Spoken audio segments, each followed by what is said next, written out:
السلام علیکم فرینڈز، کیا حال ہے آپ کا؟ امید کرتا ہوں کہ آپ سب ٹھیک ٹھاک ہوں گے، فٹ فاٹ ہوں گے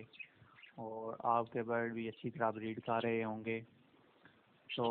آج کی میری ویڈیو کا ٹاپک جو ہے وہ ہے ابلے ہوئے چاول اور ان کے فوائد۔ تو ویڈیو شروع کرنے سے پہلے میں آپ سے ایک پیاری سی ریکویسٹ کرتا ہوں کہ میرے چینل کو سبسکرائب ضرور کر لیں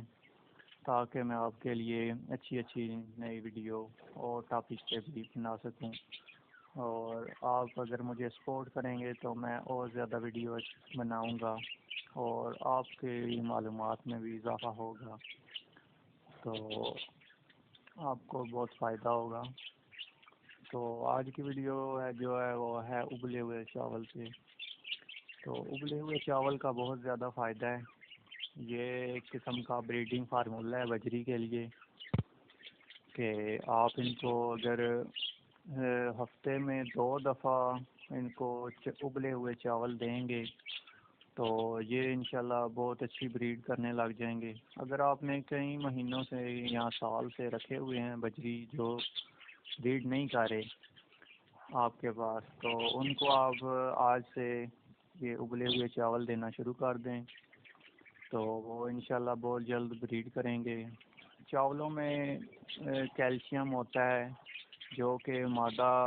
اگر کیلشیم کی کمی کی وجہ سے وہ انڈے نہیں دے رہی، کیونکہ انڈے کا چھلکا جو ہے وہ کیلشیم کی وجہ سے بنتا ہے، تو مادہ کے اندر اگر کیلشیم کی کمی ہوگی تو وہ انڈے نہیں دے گی۔ تو چاول کھانے سے اس کے اندر کیلشیم کی کمی پوری ہو جائے گی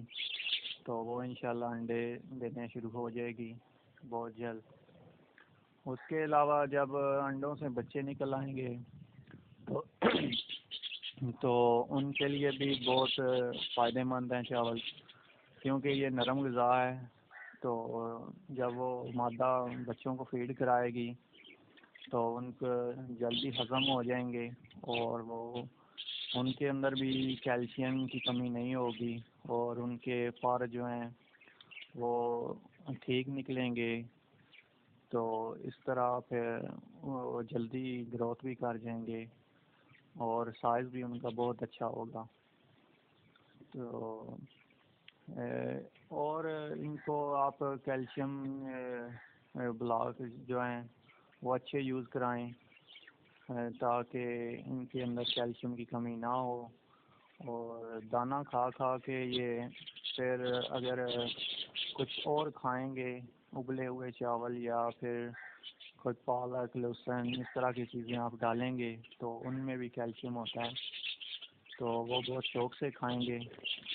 تو اور اچھی بریڈ بھی کریں گے۔ تو امید کرتا ہوں کہ آپ کو میری ویڈیو پسند آئی ہوگی، تو میرے چینل کو سبسکرائب ضرور کریں پلیز، اور اس ویڈیو کو زیادہ سے زیادہ شیئر کریں، لائک کریں اور اپنی دعاؤں میں یاد رکھیں۔ اللہ حافظ۔